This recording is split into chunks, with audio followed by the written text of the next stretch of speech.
बहुत समय पहले एक राजा था। वो खुद के बारे में बहुत सोचता था। वो बहुत ही नेक, दयालु स्वभाव और दरियादिली से रखता था। वो स्थितियों को सही समझना, हर बात पर न्याय करने और विषय में उचित विचार रखने वाला व्यक्ति था।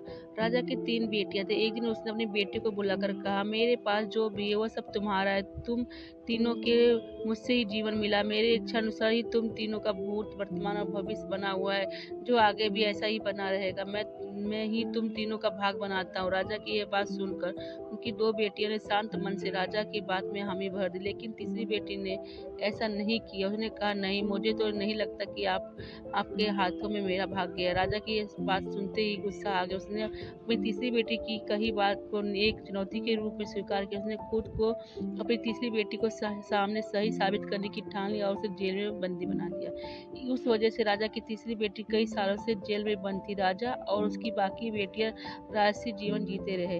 राजा मन ही मन सोचता था कि ये मेरा ही हुक्म है जो मेरी जिद्दी बेटी जेल में कैद है। लोगों को ये भी लग रहा था कि राजा का हुक्म जो उनकी बेटी को ऐसे भाग्य मिला।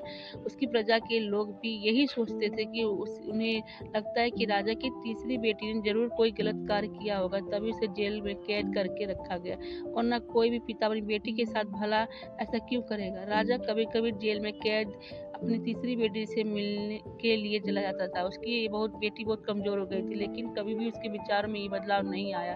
मगर राजा अपनी कमजोरी होती बेटी को देख नहीं पा रहा। एक दिन उसने अपनी तीसरी बेटी से कहा, इस तरह से तुम्हारा जिद करना मुझे बहुत गुस्सा दिलाता। अगर तुम इसी तरह मेरी आंखों के सामने रहोगी तो गुस्से में मैं न जाने क्या कर बैठूंगा। मैं तुम्हें मौत की सजा भी दे, लेकिन मैं एक अच्छे दिल से हूँ। मैंने सोचा है कि तुम अब मर राज के पास जंगल में रहोगी और जानवरों के साथ रहोगी। राजा ने आगे ही कहा, इस जंगल में सिर्फ उन्हीं लोगों को रखा जाता है जो मेरे आदेश का पालन नहीं करते। तुम्हें भी अपनी जीत की वजह से मेरी बात नहीं मानी, इसीलिए तुम्हें भी मौजूद जीवन के साथ अपना पूरा जीवन कटो दी। इसके बाद तीसरी बेटी उसे जंगल में जमीन पर रहने के लिए भेज दिया गया। वहाँ फल और सब्जियां खाना और उस गुफा में रहना था। उसके पास पीने के लिए झरने का पानी और ठंडे बचने के लिए सिर्फ सूरज की धूप का सहारा था। वहाँ की खिली हवा में रहते हुए और फूल खाते हुए जल्दी ही पूरी तरह से स्वस्थ हो गई।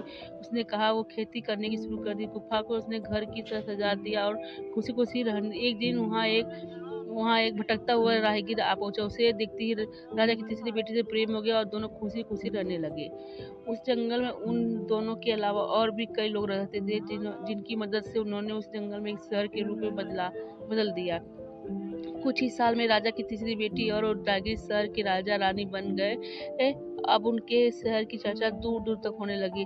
जैसी उनकी जानकारी राजा को मिली, उस जंगल में सब कुछ देखने के लिए राजा के लिए पहुंच गया। जब उसने वहां राजगद्दी और बेटी को बैठकर देखा तो उसके साथ एक खूबसूरत युवक को, तो उसने होश उड़ गए। राजा की बेटी ने अपने महल में अपने पिता का पूरा सम्मान के साथ स्वागत किया। उसने अपने पिता के से उसके बुरे बर्ताव और फैसले के लिए कुछ भी नहीं कहा। जैसे ही राजा वहां बैठा, उसने एक आवाज सुनाई देने लगी जो कह रही थी ना कि हर इंसान स्वयं ही अपने भाग बनाता है, कोई अन्य इंसान नहीं और भाग्य नहीं बना सकता। इसके बाद राजा को स्वयं ही अपनी गलती पर पछतावा होने लगा और उसने अपनी सभी बेटियों को अपने भाग से आजाद कर दिया। उसने अपनी तीनों बेटियों से कहा, भले ही तुम तीनों का भाग मेरे हाथ में है, लेकिन हर व्यक्ति की परिस्थिति के अनुसार अपना अपना भाग अच्छा और बुरा बना सकता है। कहानी से सीख है, राजा और उनकी तीनों बेटियों की कहानी में हमें ये सीख मिलती है कि कोई भी व्यक्ति किसी का भाग्य बना या बिगाड़ नहीं सकता। अगर भाग्य स्वयं आपके हाथों में है तो होता है, तो जिसे वो अपनी सूझबूझ से बुरी परिस्थितियों में भी अच्छा बना सकता है।